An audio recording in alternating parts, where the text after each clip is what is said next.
You're watching He Said. She Said. And this is episode 3. We're going to be talking about a range of different topics, but we're definitely going to start with something a little bit more serious. It's never easy to talk about death and loss, particularly when people feel like they have some type of connection with the person who passed away.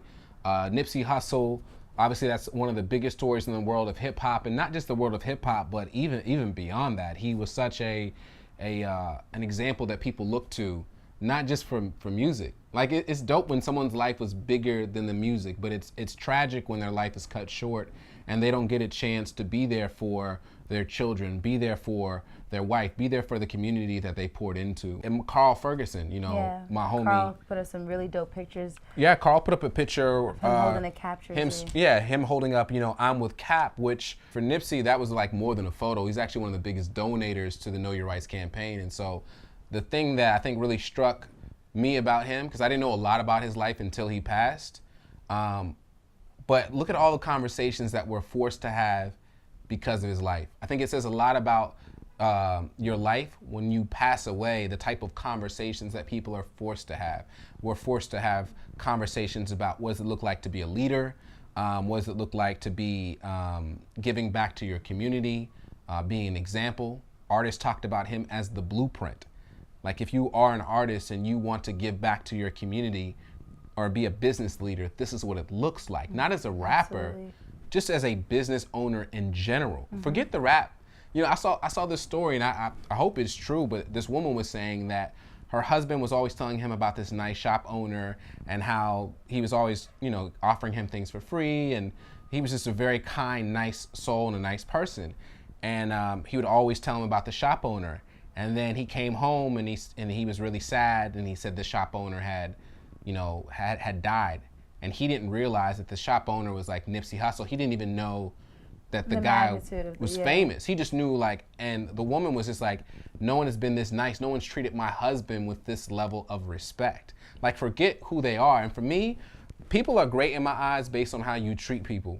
Like, if you treat people well, then that means you're like a king among people. If you treat people like trash, I don't care who you are. There's a lot of celebrities I've had interactions with that they treat people terribly. And I'm like, you're no longer important or great to me because you don't treat people well. Nipsey, it seems like he had this connection where whether you met him one time or whether you knew him for 10 years, you felt like there was a close connection, because when people are in the streets and they say they rock with you, they either do or they don't. Right. Like if they don't like you, they don't like you. And if they rock with you, like they rock with you for real. And so I think, I'm sorry, I need you to do the most of the speaking, because where I am right now is in a state of confusion. I think I relate to a lot of people right now. A lot of people are discouraged. I know I've asked people, I'm like, how do you feel? Like, where do you sit? How does it sit with you? And a lot of people are saying that they're discouraged, and I get that. Like, that's not where I want to be. But I'm fatigued. It took everything out me, because you know me, I'm so pro-black. I'm so pro-black man. I always speak fondly. I had 2 fathers. I always speak so fondly of the black men in my life.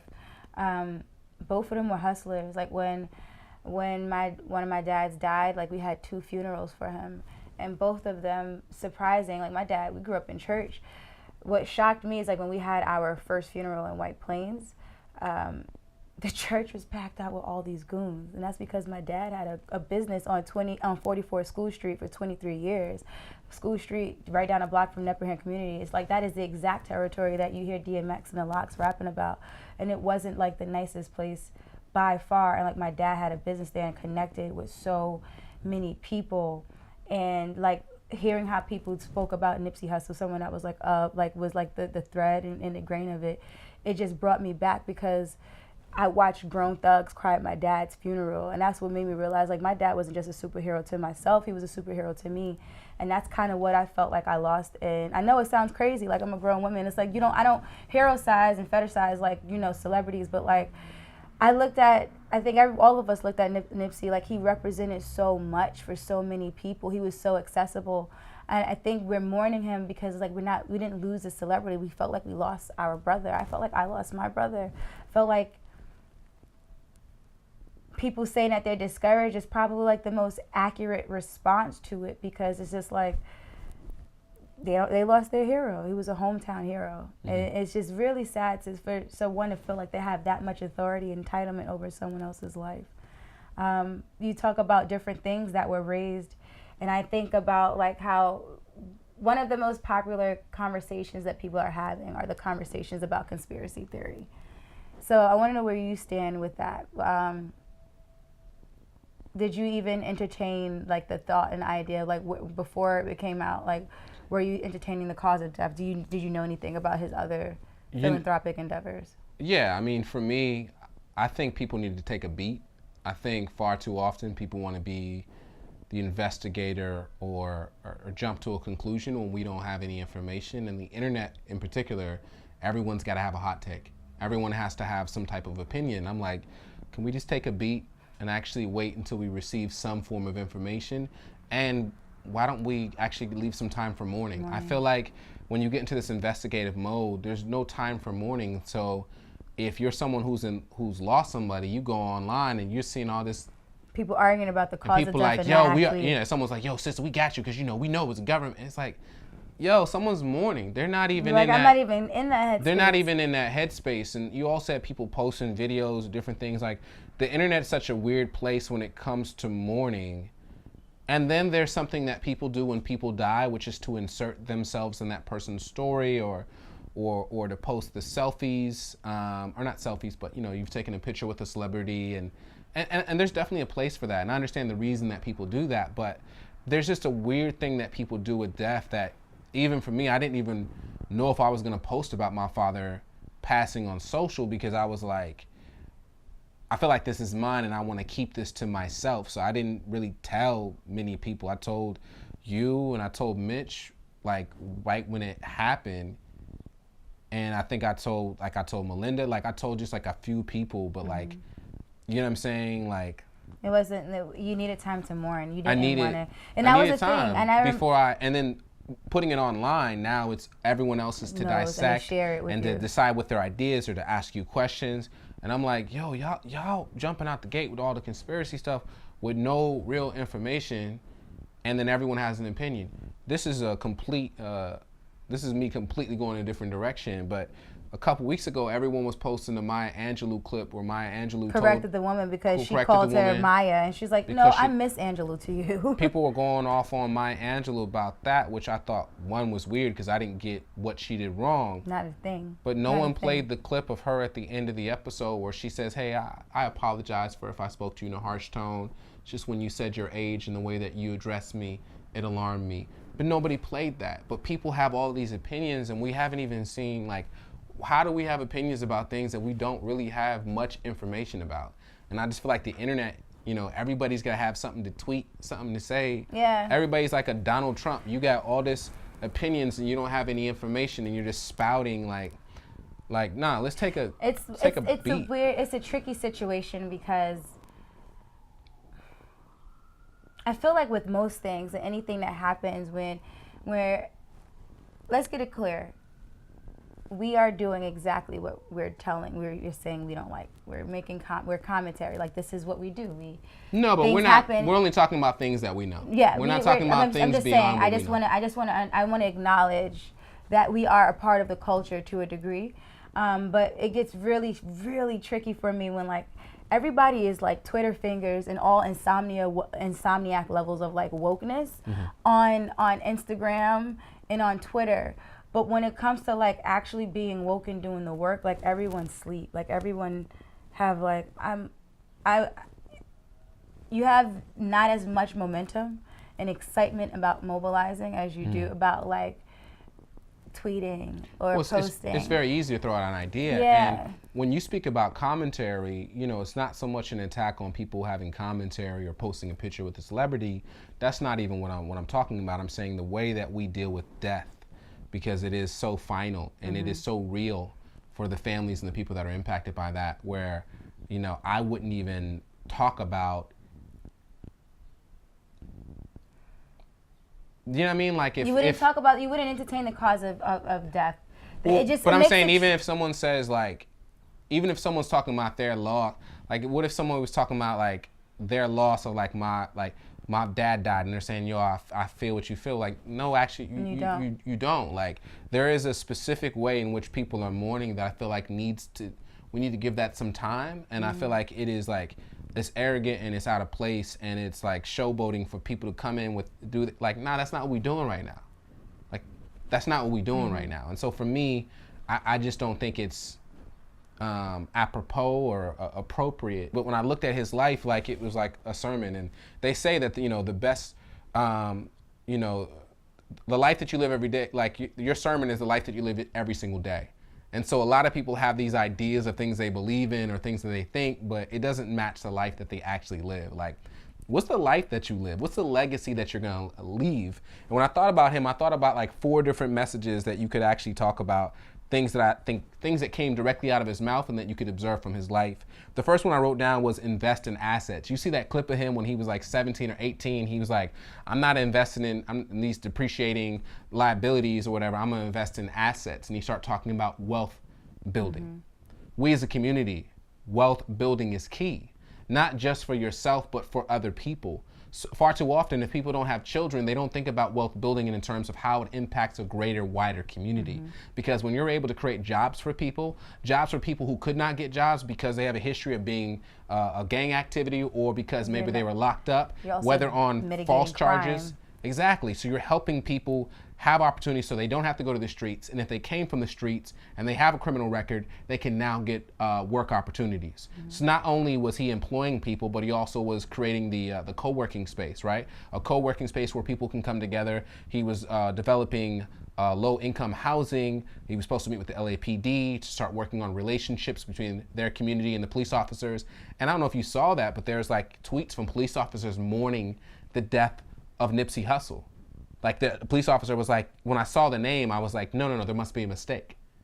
Like, the police officer was mourning the death of, like, the way that different people, you saw Russell Westbrooks last night had, you know, what, 20 points, 20 rebounds. Yeah, and then at the end he was like, this is for you, Nipsey, this is for you. Like, to see the impact that this dude had on so many people's lives, it was because, well, I lost my point, but it was because, like, it was real for him. He was living it. He was living it. So I wrote down invest in assets. Number 2, don't quit. He talked about how he could have quit along the way. He had been grinding so long to even get to the point of releasing the last album that he released, Victory Lap.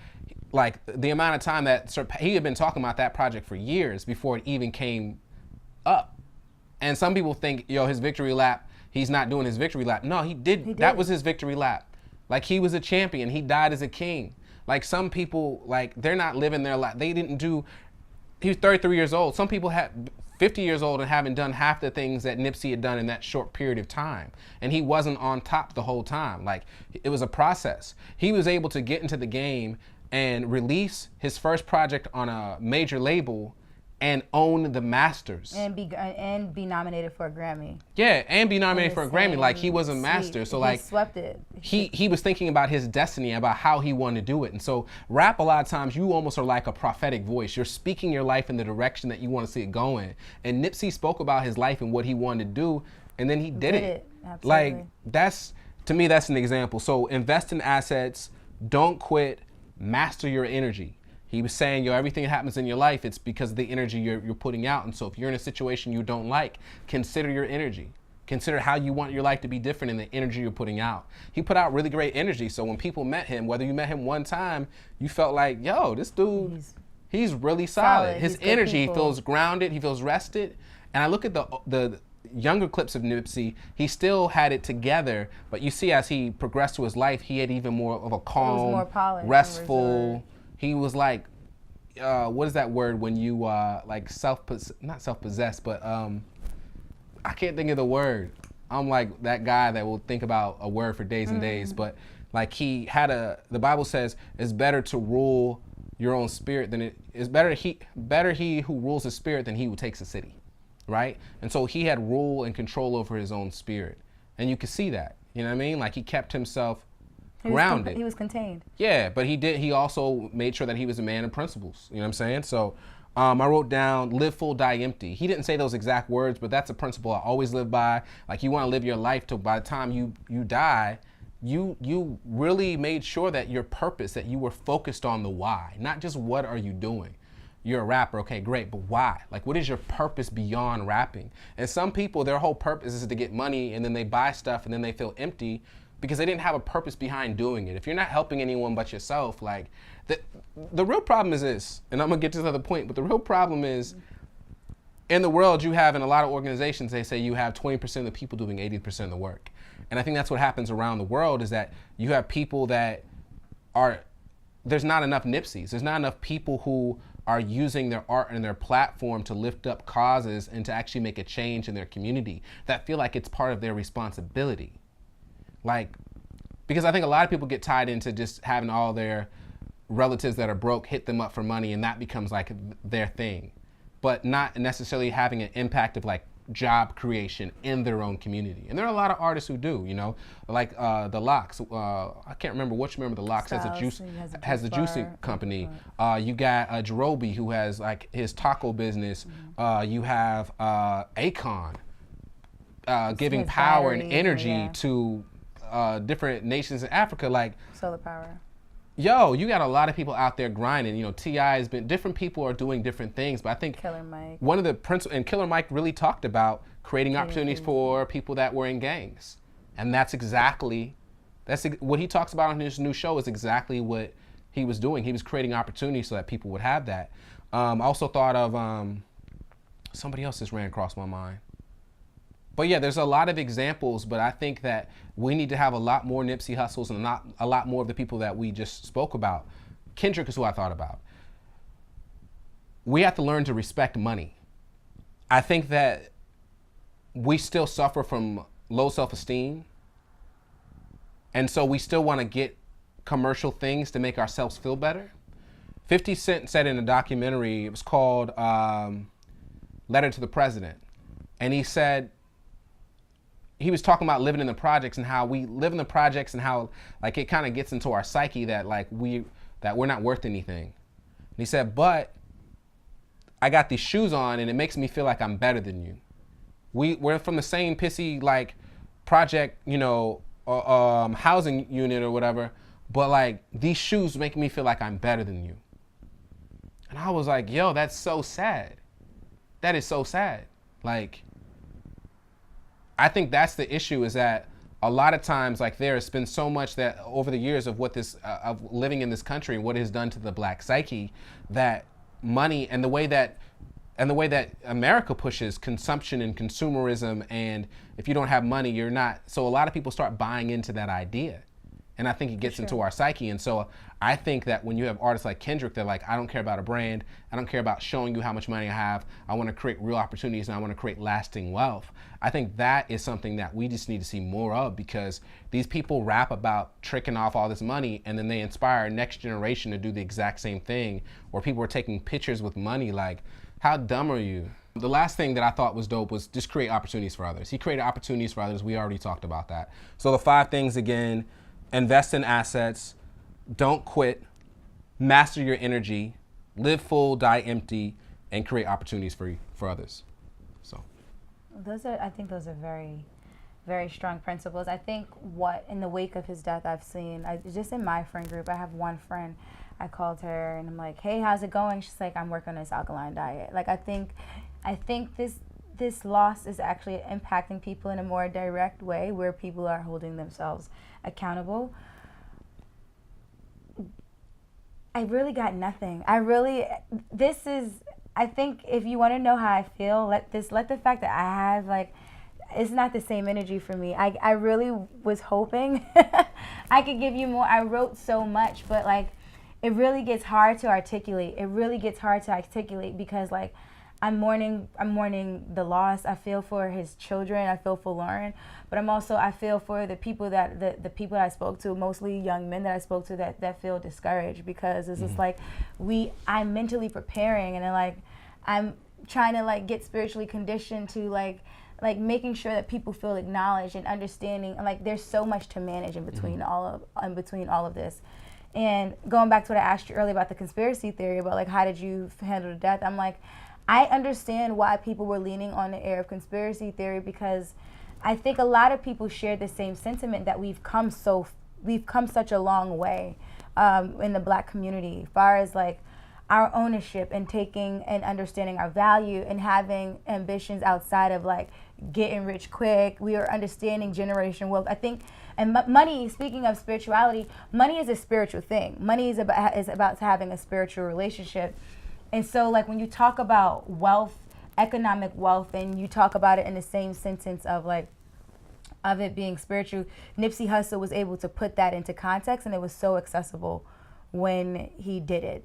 And now that he's not here, people are feeling discouraged, and people are like, well, and the discouragement, the reason why being discouraged and conspiracy theory are so closely connected, because like in the conspiracy theory, that's something that's outside of them. Like that's a power that exists outside of themselves. And so that's why people are feeling discouraged. They're like, well, if this man did it, X, Y, and Z, and the government people is need a way to explain chaos. Yeah, so people when need something a bad way happens, to explain the chaos. And I'm just like, yo, kind of doesn't even matter what the situation is or how it happened. Like none of that is gonna bring them back. Like none of it. There's a personal tragedy that none of us really know unless we were, a part of his life and he was a part of ours.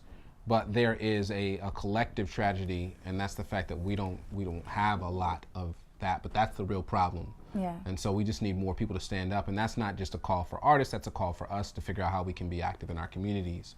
All right, we're gonna cover something a little bit lighter in the meantime. I wanna talk about a success story of this 19-year-old kid who made a song called Old Town Road. Old Town Road. This song is dope. Justin Bieber enjoyed it, so he shared it on his social media platform.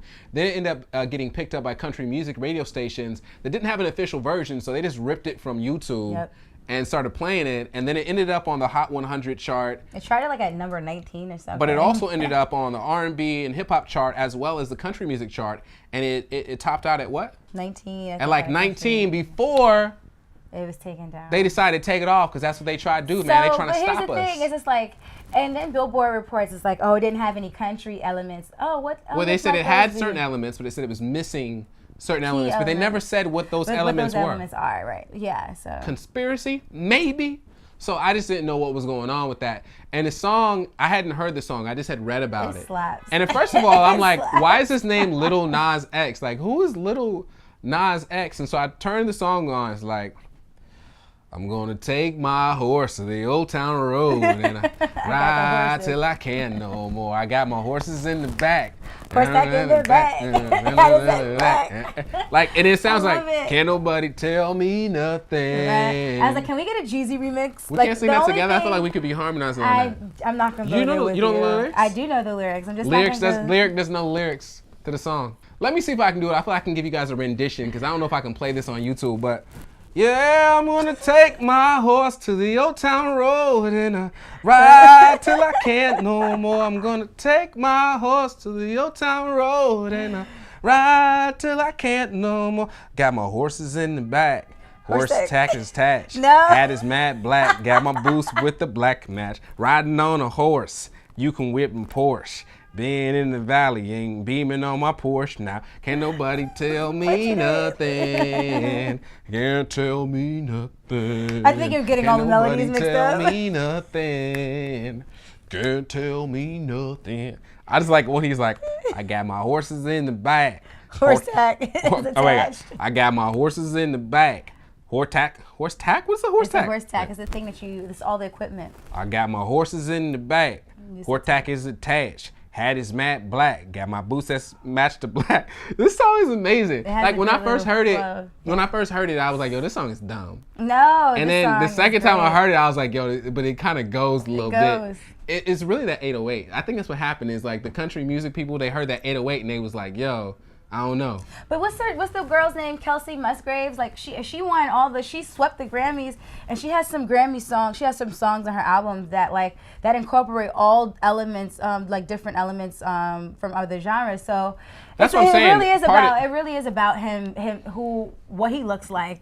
And who's allowed to make country music. And I think the problem with music is that people start drawing lines of like who can do what, and that's the real issue. Because when Beyonce makes a song that is country in genre, but they decide that they aren't going to give it entrance into country music because of who she is, that's a problem. Yet, meanwhile, you know, Ed Sheeran can pop up on whatever chart he wants to. Post Malone is out here making all types of genre blending, bending music, and he gets whatever genre embraces it is where he charts, and I think that's kind of how it should go. I think the audience should just necessarily decide, but the audience does kind of decide. I felt like the hip hop audience embraced him, and we didn't stop him from charting on the rap chart on rap charts. Even though he said his music is not rap. Exactly. But he's still charting on those. Yeah, and then we didn't say like, oh, it didn't embrace enough of the X, Y, and Z elements, and to say that like this young man,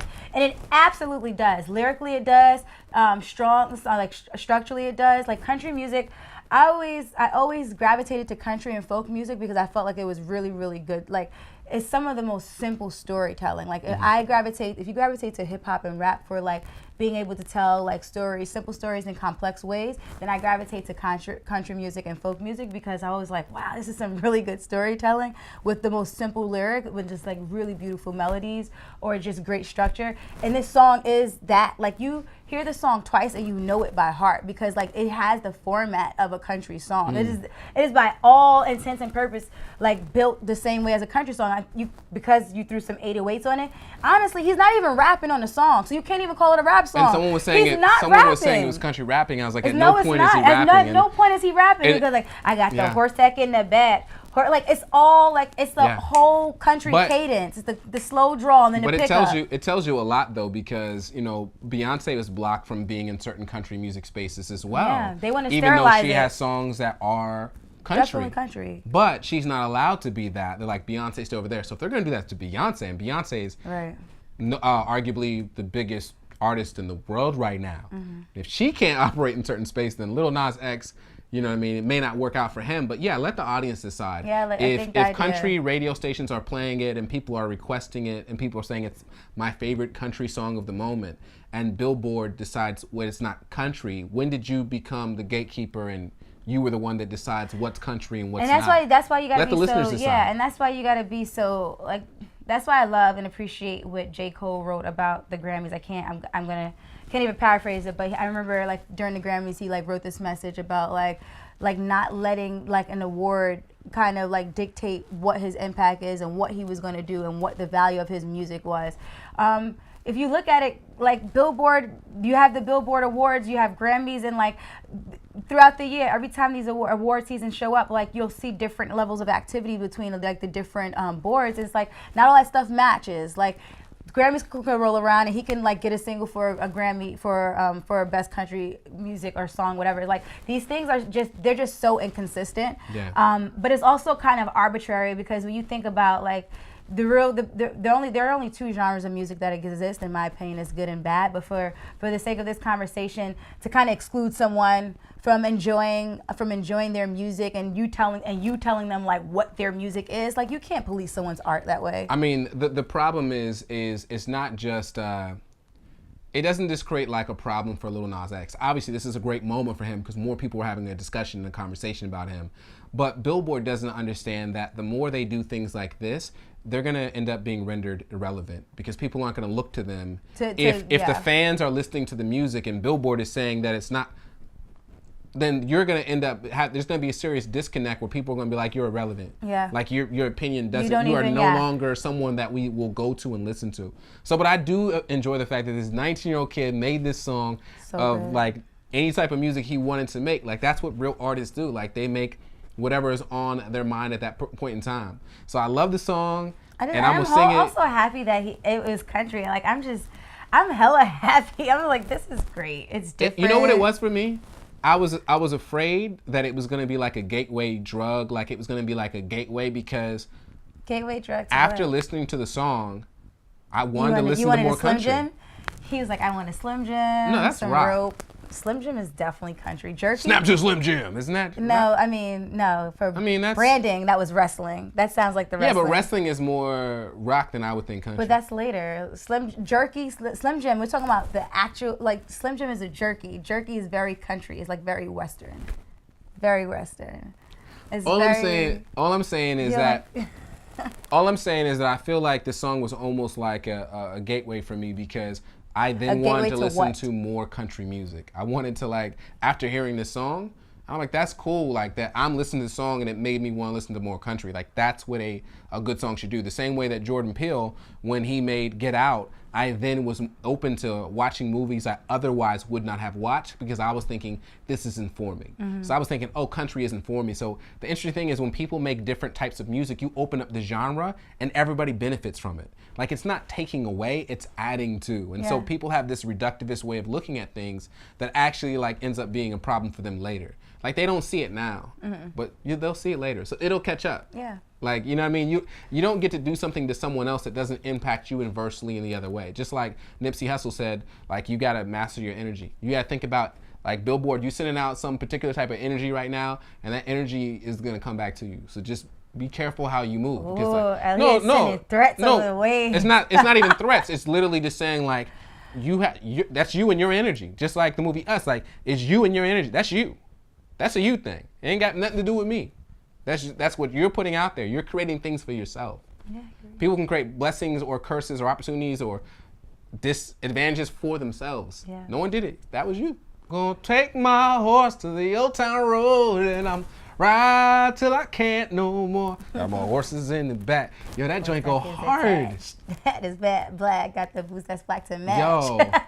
I was literally walking down the street in Harlem. Got the horses in the back. Horses attack. Yeah. Got the horses match black and the boots that's black to match. Like, it's all.